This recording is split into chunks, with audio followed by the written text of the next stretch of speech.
Welcome to video 6 of our dplyr series. Today we're going to talk about the arrange verb. So what arrange will do is it will sort your rows in a certain column, in a certain order. So for instance,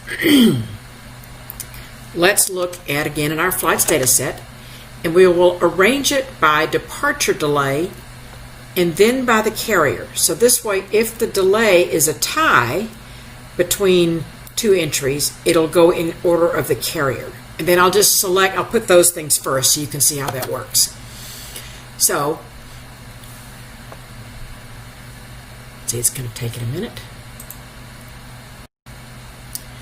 So we can see the departure delay was the smallest here, and it's going in that order. If we get to numbers that have the same value here, then it will be ordered by the carrier.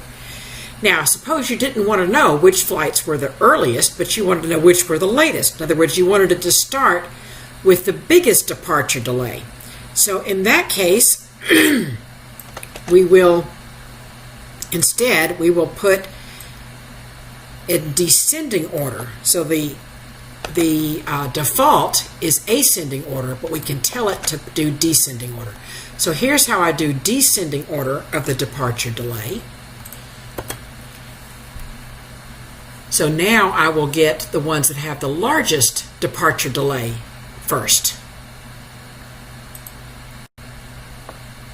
But what I got was the NAs, right?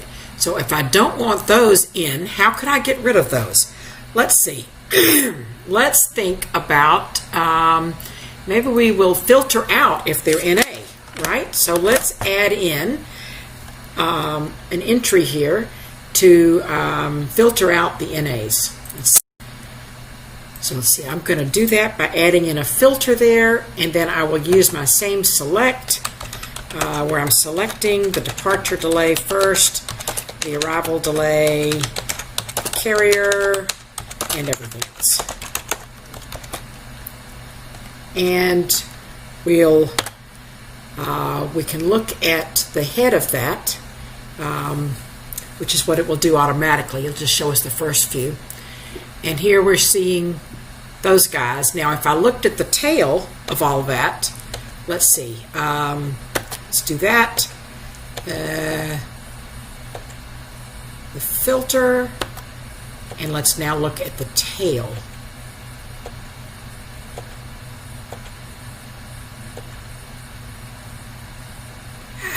It's not doing what I want.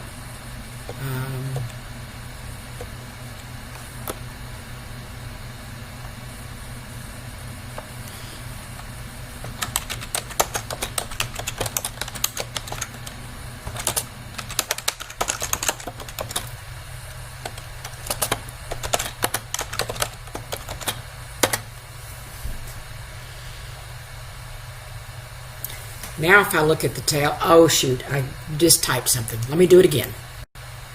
Okay, so now I've corrected my typo and I'm seeing the tail of that. Okay, so I'm just showing you can arrange your rows in a descending order or in an ascending order. And then you can use a second variable of your arrange to break a tie. Okay, so you're going to work a couple of exercises where you get to play with this.